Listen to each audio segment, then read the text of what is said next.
Okie dokie, shout out to all the Outlander fans, I know you're out there. Droughtlander is nearly over, so let's have a look at Claire and Jamie's theme. So, first things first, in fact, we're going to just look at this tab and reassure ourselves we can do this. It looks so much worse than it is. The main thing is we've got a lot of these dotted rhythms, so we've got a semi-quaver followed by a quaver, or a dotted quaver, which it looks kind of like a jutting out stripe on the tab, and it just gives you that kind of da-da rhythm, da-da. You get that a lot, but you'll see that as you play, you'll be like, oh yeah, and if you miss it out, that's fine, you could treat all of those like quavers if you want, and you'll soon see why they're in there, because it will start to sound a bit rigid. Anyway, we're getting ahead of ourselves. Let's start at the beginning. So we're in 4/4, 4 beats in a bar, 1, 2, 3, 4, just to give you an idea. And we're going to start with our C string on 2.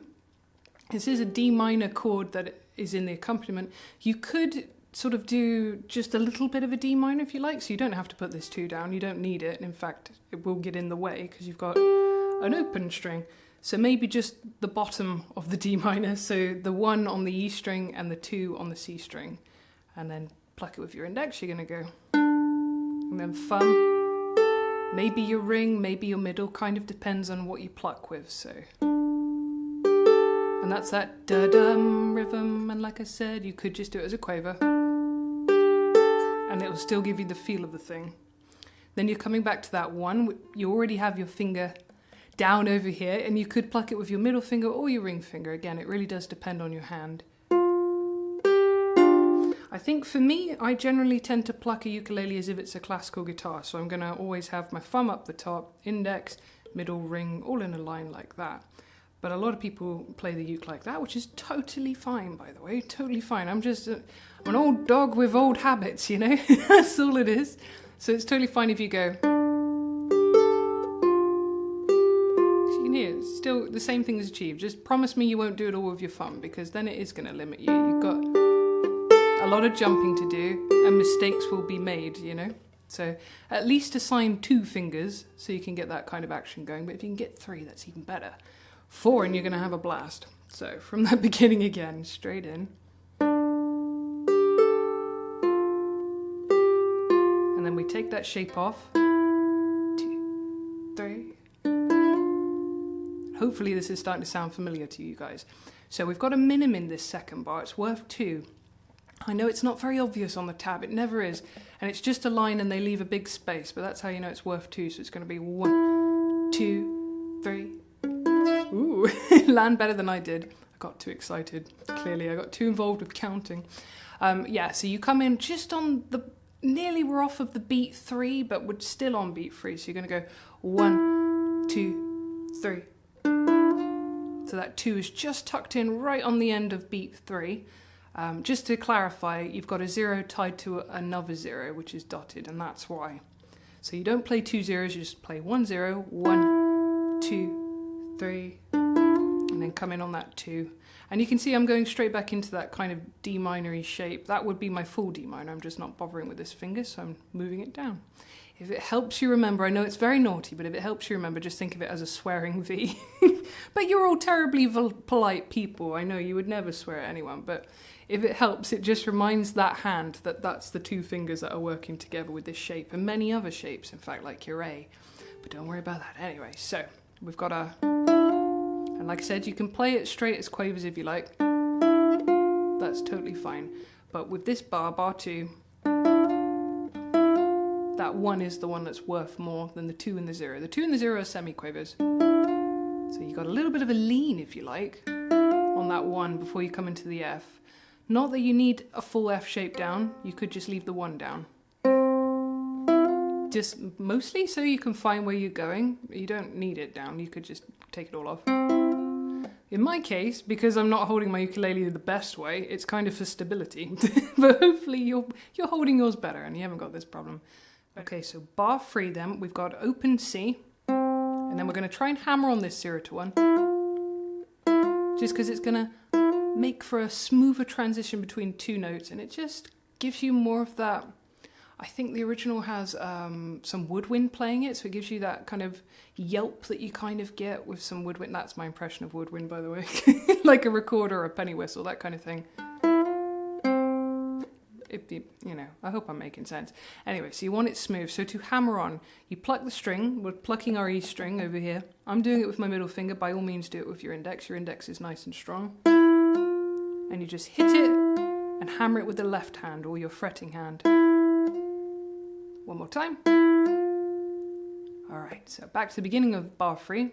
And this next note is a longer one. So can you see it's worth the same as the one before it? So we want that 1 and that 0 to be worth the same amount because they are the same. It's the 2 after it that's quick. And then the 0 isn't. That's well, not much, but that's longer again. And then coming to a 2, which is tied over the bar line, so you hold it down for quite a long time. So if the 2 in the next bar is worth 4, and you're tying a little half to it, then technically you're holding the 2 for 4.5 beats. But don't worry too much about that unless you're playing with a band. If you're not playing with a band, you're just by yourself. Just hold it down till you're satisfied and then carry on with bar 5. Okay, so back to bar 3. From that open C, you're going to go hammer on, take it off, get off this 2, and hold it down. All right. Next bar, you're going to find, oh, this is familiar. It's almost the same as the opening, right? It just changes at the end. So in bar 6, which will feel like bar 2, but in bar 6, you've got that dotted minim this time, so it's going to be worth 3 beats. So you're going to go 1, 2, 3, and then carry on from there. So I'm going to go back to bar 5. Let's do it. So we're going to go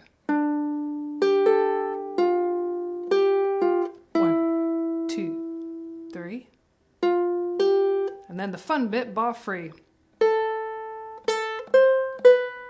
It's nice and straightforward. Oh, I've lifted up. My apologies. Clearly I got really into it there, guys. Sorry about that.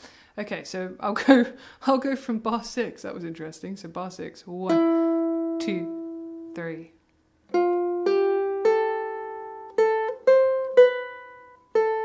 And again, I'm plucking with my ring finger and my thumb, but it's totally fine if you're using your middle and your thumb. I'd probably recommend your middle and your thumb because then you're ready with your index for anything that might happen in the middle in a minute. You don't really want to just be limiting yourself to 2 fingers. If you can do 3, do 3. All right, so that bar again, it's nice and straightforward. It's just a nice T, cof-fee, T, cof-fee. Moving on, it's almost the same again. T, cof-fee, T, and this time stretch up to 5, maybe with your little finger. So I'll do that again from bar 7. So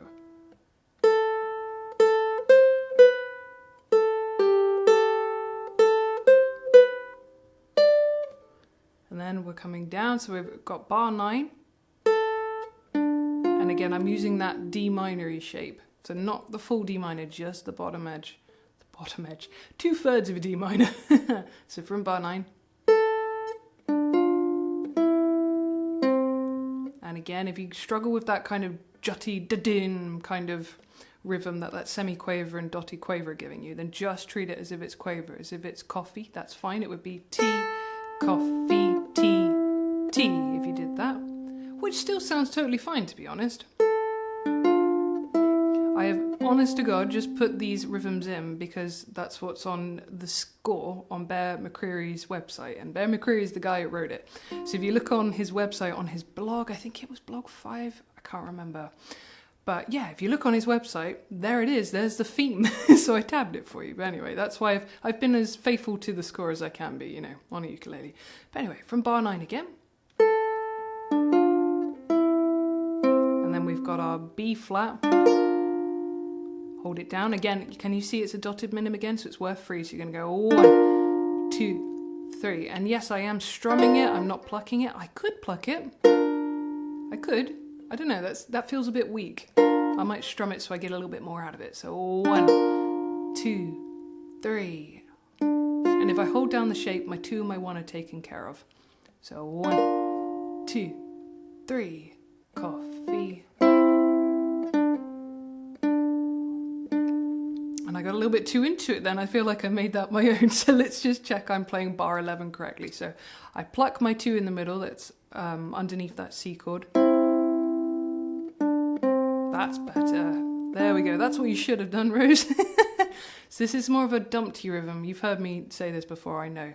So generally speaking, if I see a crotchet followed by a quaver, or even a dotted crotchet followed by a quaver, I tend to think in terms of dumpty. It's got that kind of skip rhythm to it. So it's a nice dum-ti. If I land correctly on a 2 and not a 1, let's do that again. So dum-ti-ti-ti, and then just a solitary 2 on its own at the end. Now if you find that 2 is a little bit pants at the end, then maybe pop on a full D minor and give it a little strum at the end. Why not? Makes it more of an occasion, right? Makes it sound like you have finished the piece. So let's just go from bar 11 again. So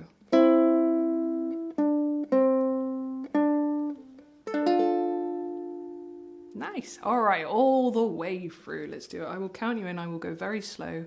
And do you know what, guys? I think I'm going to play all of the da-dums as if they're coffees, because I could do a version in a minute where I put in the da-dums. So all of these, that kind of ba-bam, I'm going to just make them really simple for you. They're all going to be coffee, all right? So all your rhythms are basically going to be tea and coffee. Here we go then. So 1, 2, 3, 4.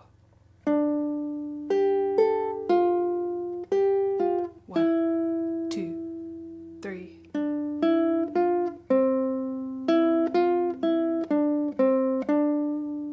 2, 3, 4. 1, 2, 3.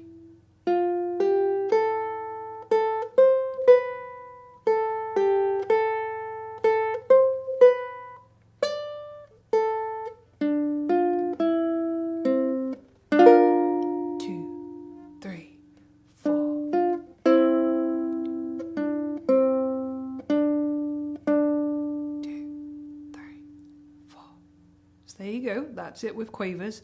And as always, guys, can't stress it enough, if you find that's too fast, click on the little cog on this video, settings, and you just take that playback speed down to 75.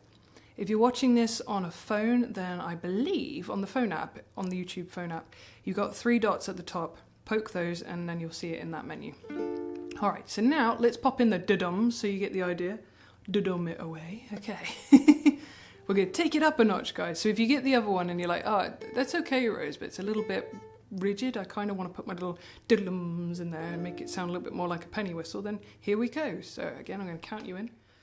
1, 2, 3, 4.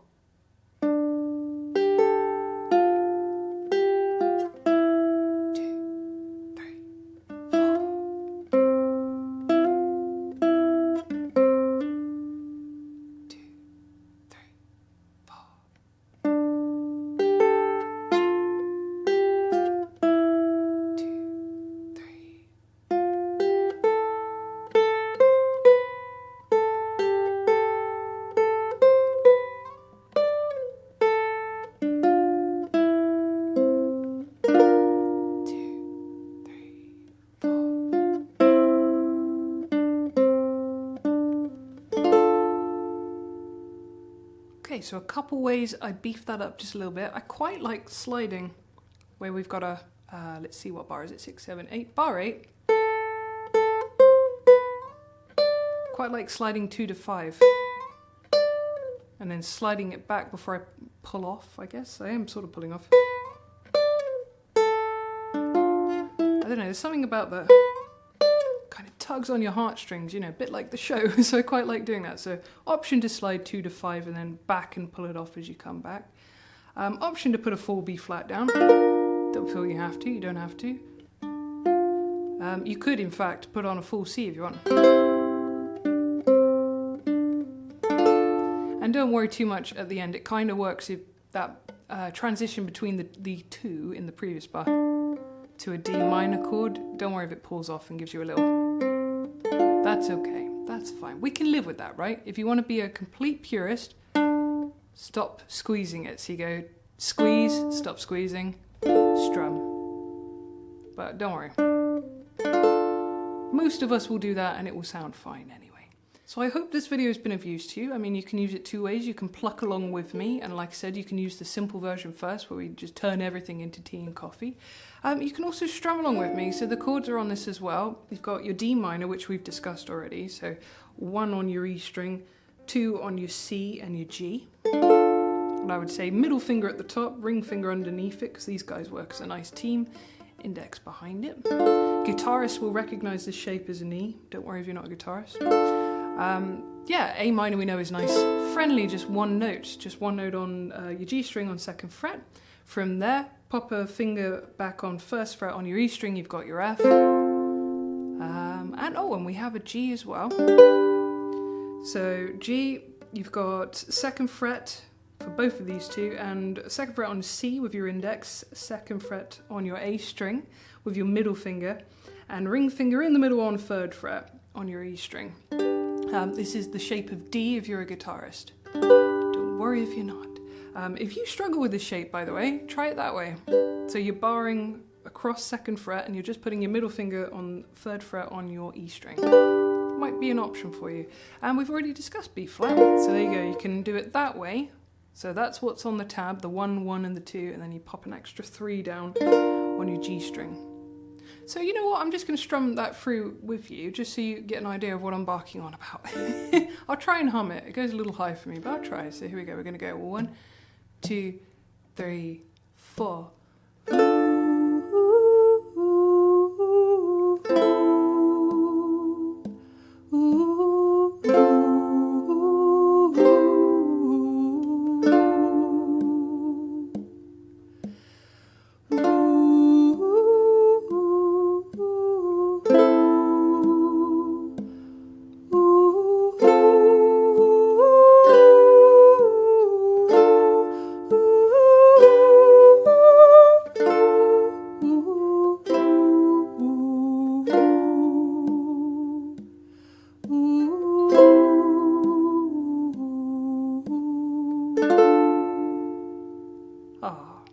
It is just a very beautiful piece. So there you go. I hope you like it as much as I do. I became absolutely obsessed with this theme the minute I saw season 1. I think Bear McCreary is just wonderful. And I love his folky music that he makes for Outlander. He's clearly a very varied guy. He's done some interesting scores. But anyway, I digress. I could waffle for ages about scores. Let's not put you through it. But I hope you like it. I hope you enjoy the next season when it comes out. Thank you very much for watching. See you all again soon, guys. Bye-bye.